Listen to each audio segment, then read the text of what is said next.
Today's session forms part of a Pan-African initiative that aims to unite Africa's conservation community in the fight against invasive plants.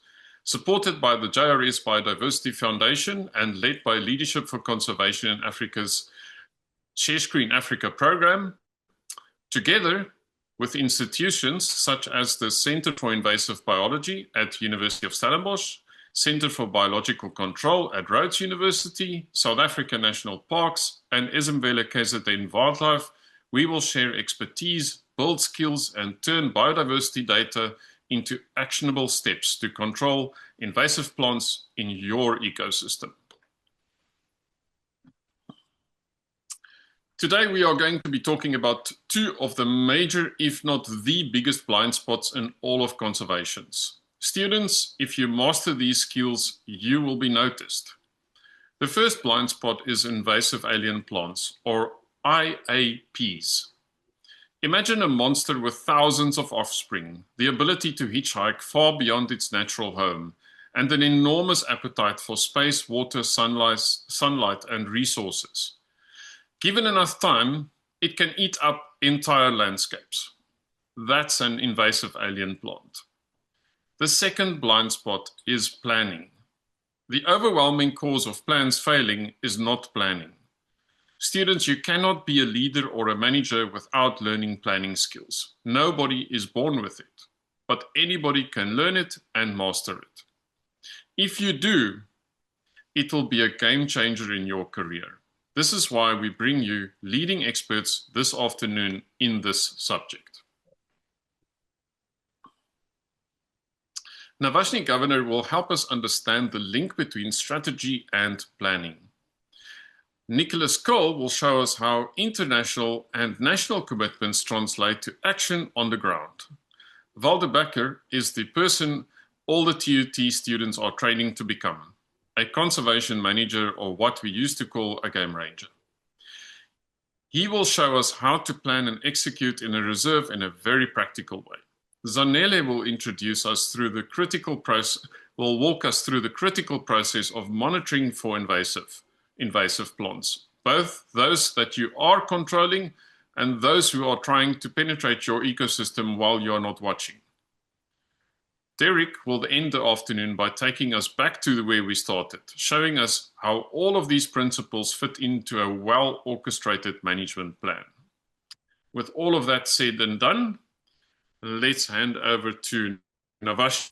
Ms. Govender oversees the implementation of biodiversity conservation programs within the Kruger National Park, specifically but not limited to rehabilitation, things like dam removals, erosion, and alien plants, sustainable resource use, and fire management.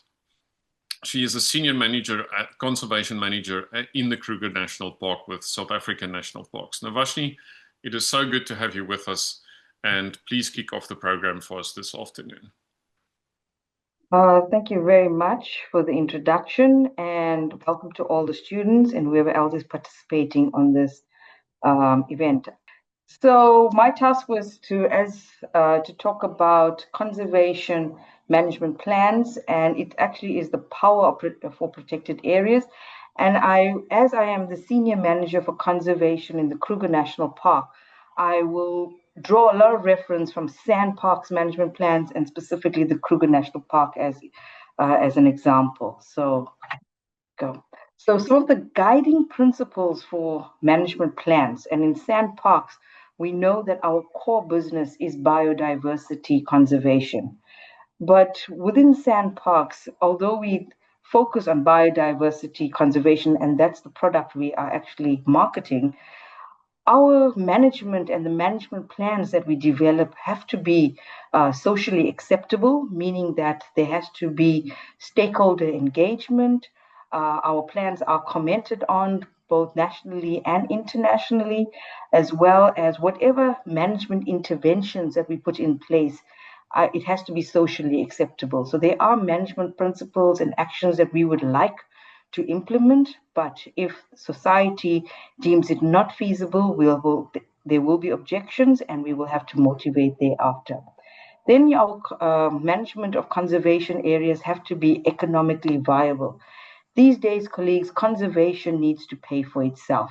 That ensures sustainability for such activities known as conservation. So you have to be economically viable. Very often, the main or one of the key income generators for conservation is that of tourism. But we will advise people to start, or management authorities to start diversifying that, because when we went through COVID, when you don't have feet through the door, there's no income being generated, and your operations do take a hit. So conservation or needs to be economically viable. And then lastly, your system needs to be ecologically intact. And I give this presentation at a number of different forums. And one of the examples I use, if we have an area, for example, as today, full of invasive species, you're not really managing for biodiversity or indigenous diversity, but your income, your tourists who do not want to see a lot of invasive species. So your system needs to be ecologically intact. And this is a good topic for today to show how we can manage invasive species. So this is the core business for sand parks. As I said, I'll use that as an example and some of the guiding principles that we have. When you further go down to what are management plans or park management plans, we must recognize that this is a framework for decision making. This plan that you're going to develop has to allow people on the ground to make certain decisions. It also allows for accountability and for managing the protected area. Take note that management plans have to be strategic documents. Your operational plan should fit in within the management plan, but what you are developing is first a strategy, and then it will filter down into a strategic document. Having such a plan ensures that conservation objectives, what one would like to achieve with your conservation outputs, your visitor experience, your operational activities, and your stakeholder interests are managed in a very integrated and sustainable way. And as it was pointed out in the introduction, we rather spend time planning, and that allows us to effect what we would like to do with our objectives. For example, the Kruger National Park went through we are currently in a management plan phase from 2018 and 2028. So around about 2017-18, we started looking at the planning phase for developing the Kruger Park National Park Management Plan. And there we went through the legislation. Because we are in South Africa, we have national legislation that really mandates how or what we need to implement, and we have to abide with. The invasive alien species also have their regulatory legislation that will be discussed. Then you have the organization mandates and what we as an organization, South African National Parks, have to deliver on. Then you get the Kruger National Park plan, and that's the management plan. And again, your stakeholder interests and looking at those comments that you get. So that is the planning phase. When you come to implementation, you have the management, what Kruger National Park has now committed to in order to manage this 2 million hectares that we have. There are a number of organization deliverables that we have to abide by or deliver on. There are local agreements that have to be fitted into, as well as national deliverables, and then right on the top, international treaties or conventions, or even those deliverables that we have to abide for. So this management plan for the Kruger National Park or for your area of interest has to deliver on certain objectives at various levels, be it local, regional, or national and international. And this needs to be developed within your structure of the management plan. So when you start looking at the strategic development, if you're looking at the Kruger National Park Management Plan, we have to fit in within our organization vision, mission, and what we say the organization would like to achieve. So there I put in front of you the Sand Park's vision and mission is to develop a sustainable national park system connecting society. So that's the overall vision of South African national parks, and with our other 19 national parks, they have to fit in with that. The mission for sand parks is then to develop, expand, manage, and protect these sustainable national parks. And again, that is the organization, vision, and mission. And then when you start filtering it down, say, for example, to the park or the conservation area that you'd like to develop this management plan, that mission has to fit into what the organization says. So, for example, the Kruger National Park's current mission is to conserve, protect, and manage. And you see the same words that you see in an organization mission. The biodiversity, wilderness qualities, and cultural resources provide a diverse and responsible visitor experience. And again, you see the word being contributing toward the social, ecological, and economic resilience. So these are very common phrases or words that you will see in your organization and in the strategic document, and will filter down into the Kruger Park mission. So you need to set out right in the beginning what your vision and mission for this conservation area that you are planning to develop a management plan for. We then move on into the next phase, which is the high level objectives. I did say that these are your management plan is very much a strategic document. And with the Kruger Park, we then developed 8 high level objectives, and that was regional integration, biodiversity, which is core and what you would like to achieve in that, wilderness qualities for this area called Kruger National Park. After we held the stakeholder engagement, this particular objective was elevated. So the public deemed it necessary to elevate wilderness and wilderness qualities, and therefore Sand Parks and Kruger Park took note of that and elevated this, and therefore we manage wilderness at a much higher level and give it a much larger status. Responsible tourism, cultural heritage, the SED system, stakeholder engagement and relationship, and then effective park management.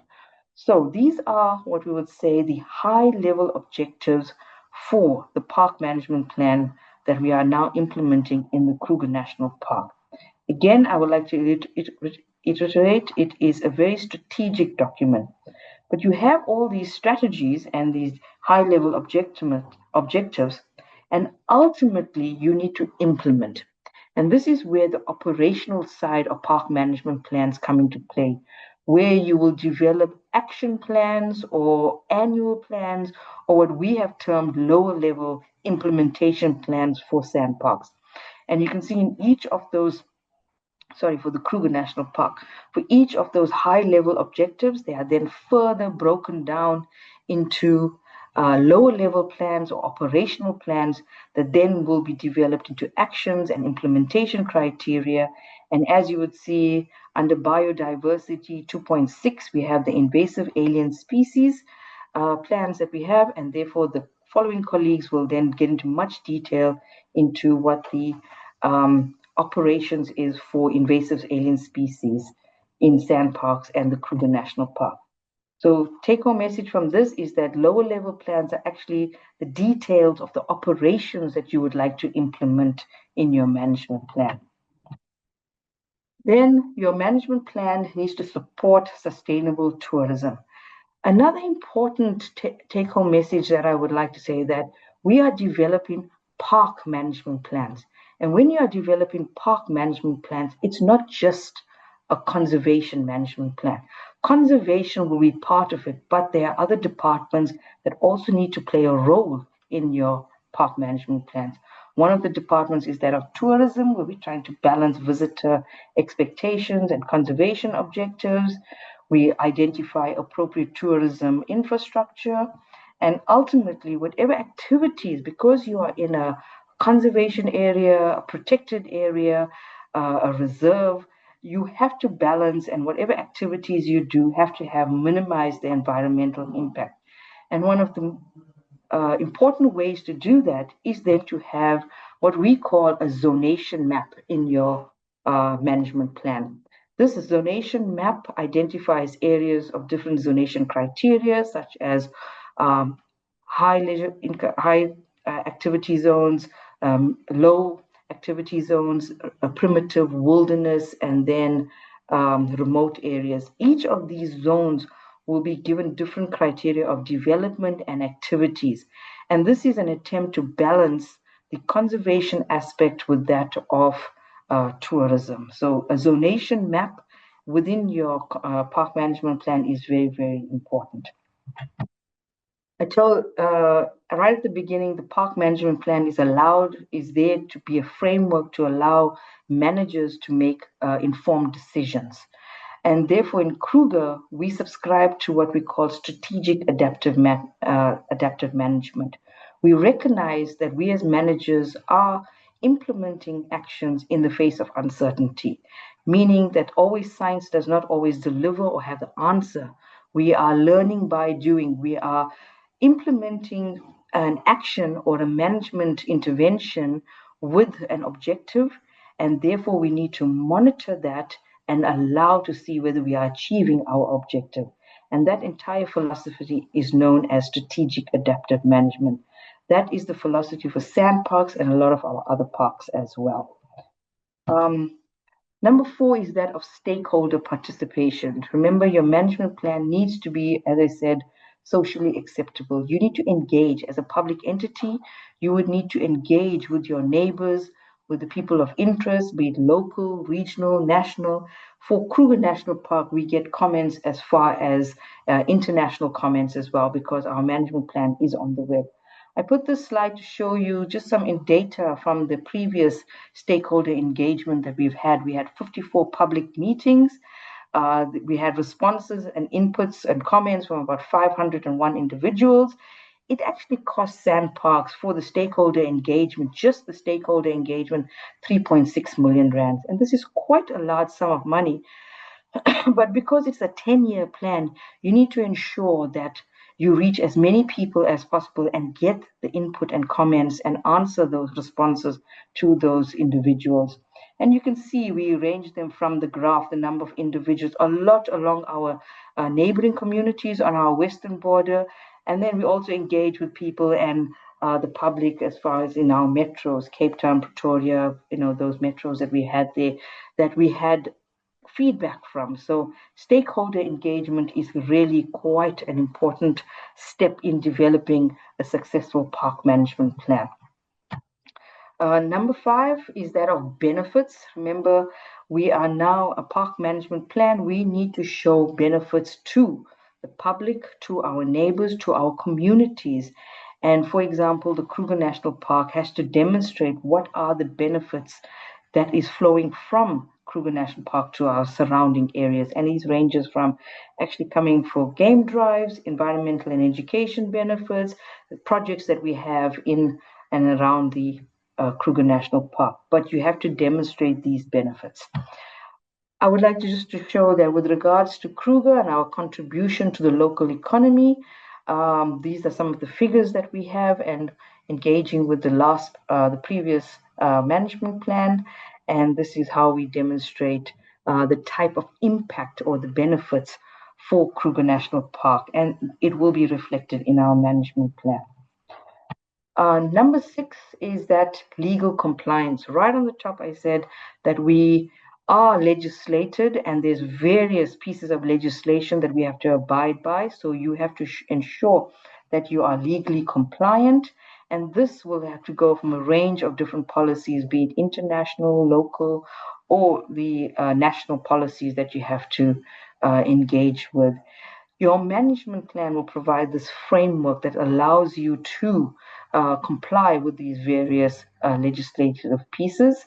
And ultimately, it is what you say you will do in the management plan that will allow for transparent and accountable governance. And that ultimately ensures that the management authority is accountable for what they are doing. Number 7 is to conserve cultural and heritage resources. As you would see, we are not just a biodiversity conservation area. We do have to protect our heritage and our cultural resources within these conservation areas. And your management plan will outline protective measures to be put in place for archaeological, historical, as well as then the usage of those areas. How will you promote the interpretation and appreciation of those cultural values? And that will be outlined in the management plan. The plan should also enable monitoring and adaptive management. Spoke about strategic adaptive management. This is where one of our speakers will go into much more detailed how you achieve these objectives and these monitoring tools that need to support the monitoring. And if we, as the management authority, you are achieving what you said you would do. It supports a regular monitoring, and so you can do it at much more a regular time frame. And ultimately, what you would like to look at is the management effectiveness, whether what we said that we will have in our management plan, are you achieving it, and how effective are you at doing this? And these monitoring tools are out there, and they will be available to students, to conservation managers, to be able to utilize to track the type of how effective your management plan in achieving your objectives. And I just put that monitoring is essentially a tracking tool that we have at our disposal. To support risk management, we identify ecological, operational, and financial and climate related risks. You need to be, your management plan or your plan that you are developing is not just a 1 year plan. It needs to be forecasting, taking into account potential issues that you would see coming over a period of time. Very often, our management plans are valid for about 10 to 5 years, and therefore you have to be able to predict what is coming, and with that, have mitigation measures put in place. It also establishes strategies so that you can reduce threats, and as I've mentioned there, that of invasive alien species, wildfires, floods, droughts. In the Kruger National Park, we deal often with human-wildlife conflicts. So these activities or implementations, actions that we put in place will be outlined there. Ultimately, it does improve preparedness for emergencies. And this is important because you're often dealing with disasters, what we will call like floods that cannot be predicted, droughts that you cannot really anticipate, but you do become prepared for them. Your management plan outlines these actions that have the least risk. You have now considered what the threats are, you've now considered what the mitigation measures are, and these are the actions that you will put in place. And I say they underline the least risk. It's not no risk. Remember, all management action, you've weighed the pros and cons, and this is the strategy that you would now move forward with that has the least risk. And I think that's very important for colleagues and people to understand that all implementation or management implementation comes with risk. But as the management authority, you've weighed these up and you've now taken a direction that has the least risk. So ultimately, in summary, just to put all what I've said in maybe one slide that we can look at in a take-home message, is that this is a slide where it really encompasses and summarizes all that I have said, where you do have your corporate strategic framework, and those are the overarching vision, mission, and strategies that your organization has. It then filters down to the park level, and each park will have its own desired state. That's the wording, the phrases that we use in Sand Park, but it fits into the organizational framework. And then you develop a management plan to reflect what is the objectives of the park. And then you get down to the operational plans, the annual operational plans, the lower level plans. And these are things that are on a 1 year framework, 1 year timescale, sorry, and where you start implementing. We are in the adaptive management cycle where once we implement, you have your monitoring tools, you have your monitoring indicators that you will then monitor for each of the variables that you've outlined. And from that monitoring, you will then be able to determine if you are achieving your objectives. And if you are, you would continue. But if you're not achieving the objectives, you may have to revisit the objectives, and it allows for the adaptive review process. And this is where we say that strategic adaptive management allows for managers to learn whilst they are implementing. So we're not waiting for the data. We are setting objectives, putting in an action, ensuring that we have a monitoring system in place, then to review and to allow for the cycle to take place. So I think that is my story. I would like to say thank you try to put in very short and concise way what is a management plan and some of the key activities that needs to be in there. Thank you very much. Thank you, Navashni. That is a true masterclass in protected area management planning, and it's based on a plan that I'm sure that you are living every day. So we really appreciate that you're taking the time out of this busy plan to come and share it with the rest of the conservation community. I want to ask Navashni if you can maybe just, this is maybe a bit of a technicality, but if you can maybe just highlight for us, what is the difference between strategy and planning? And how does that play into conservation management?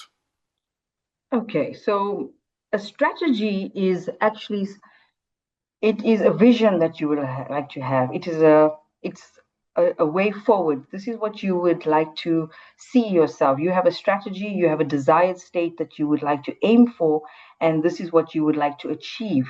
And it's on a time scale more than a year. It's most probably 5 years. It gets reviewed depending on the time frame. So that's a strategy. It's a long-term goal. Where you asked about operational plans or implementation plans, these are much finer scale, more detailed activities in order to achieve that strategy.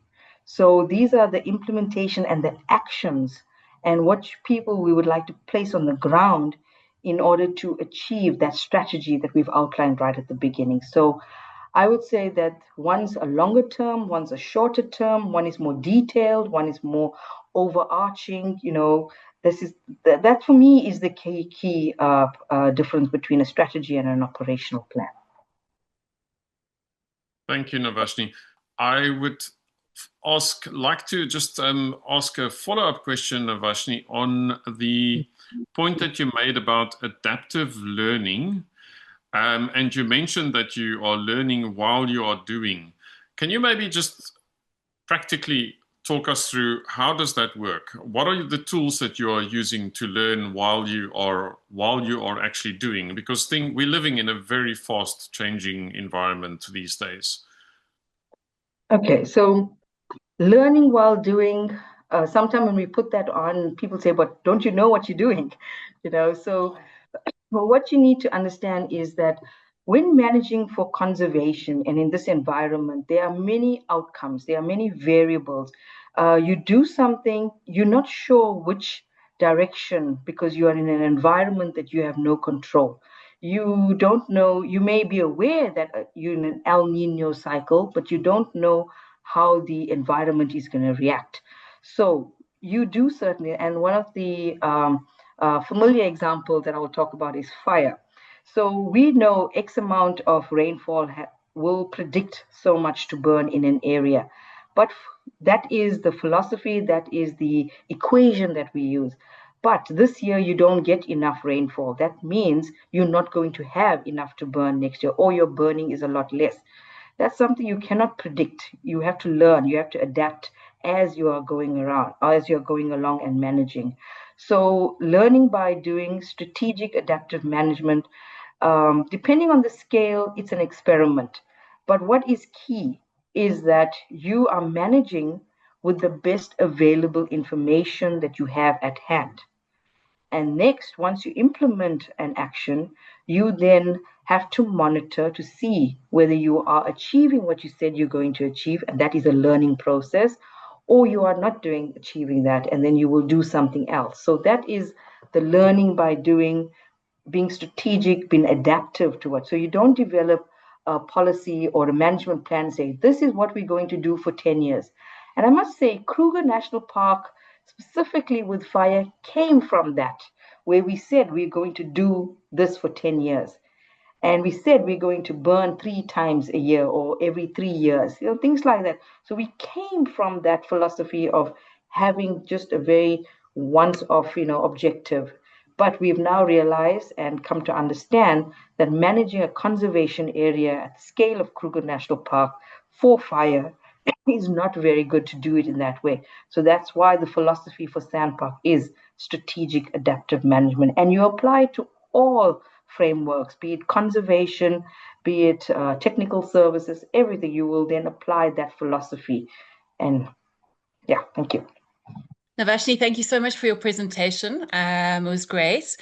I just wanted to ask, and I think you partly answered it already. If we're looking at the what we're studying today, which is the Klipperiviers Berg Reserve, many in the introductions, you can see many of the students from Shona University are world students within the reserve. And I was just wondering, when you're looking at a really small reserve, like it will, as in this case, compared to the Kruger National Park, would you change your strategy? Would you take would it be a very different approach that you would take, or a similar approach just with different parameters? So yes, I definitely will not take a different approach. So these are the core concept for a park management plan, or the information that needs to be there. What's different is between the Kruger National Park and other conservation areas, like what you mentioned, is the scale. There is much more intensive management in a much smaller reserve. You need to be more hands on, meaning that your monitoring needs to be more frequent, it needs to be more detailed. The Kruger National Park, and we have 2 million hectares, that's the Kruger National Park. You add another million hectares for the Greater Limpopo National Park and on our eastern border, and then you have most probably another 350, 400,000 hectares with our private reserves that are joined with us, and we have cooperative agreement. That large spatial scale allows our management to be a lot less intensive.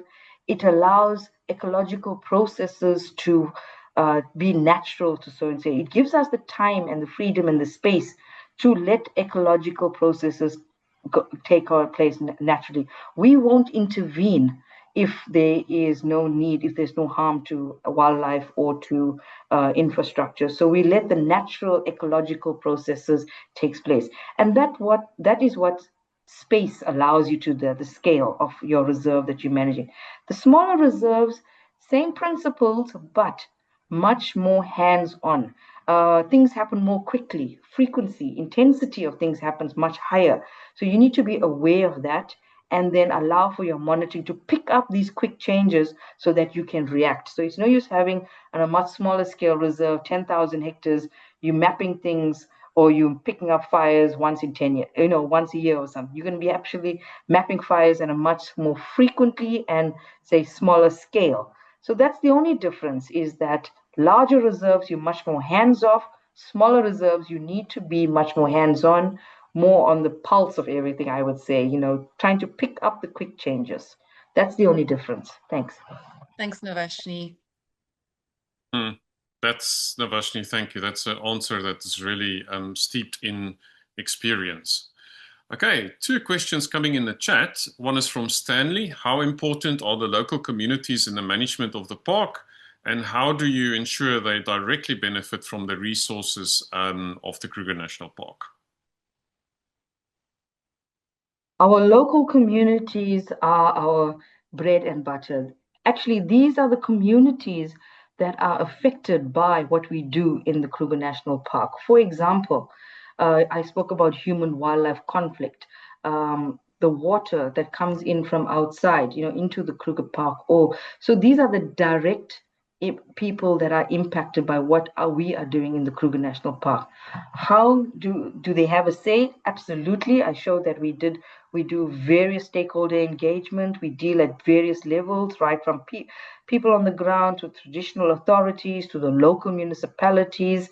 The Kruger National Park, as you would know, is under various land claims. So those successful land claimants actually have direct benefits where we have to show what are the benefits. And it's not just employment, it's a whole array of things that we have now. Our previous minister has signed off land claimants. So to answer that question in a nutshell, yes, they have absolutely the say in what we are doing, and there are various mechanisms that elicits their input, and we take those into account.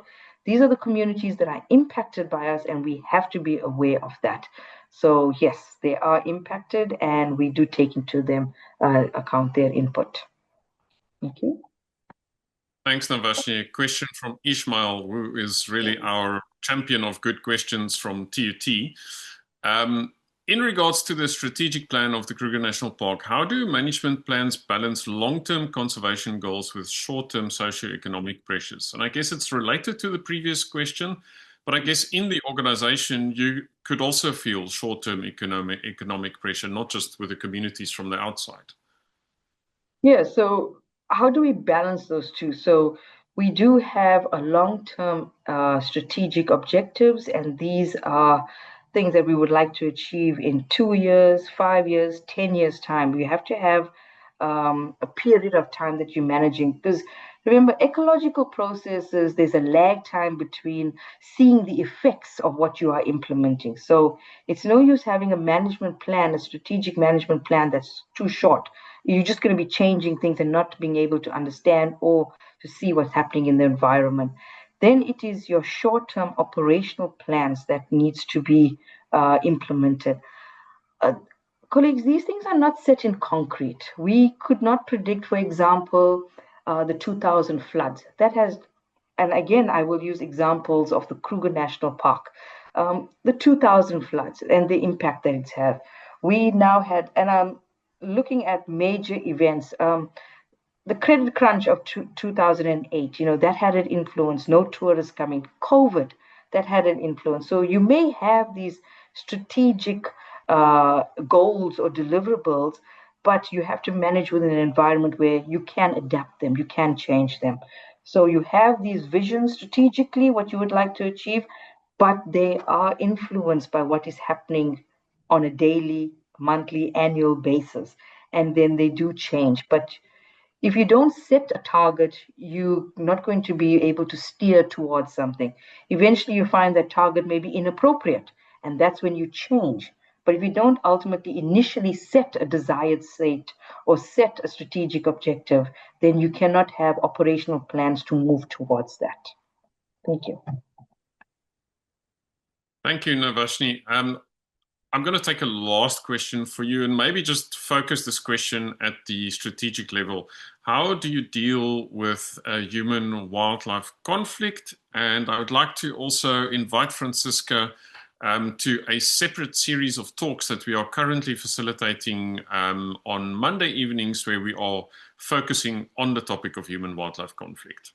I think Sela can share the link to those talks with you. Oh, that'll be very good, and I'll appreciate that.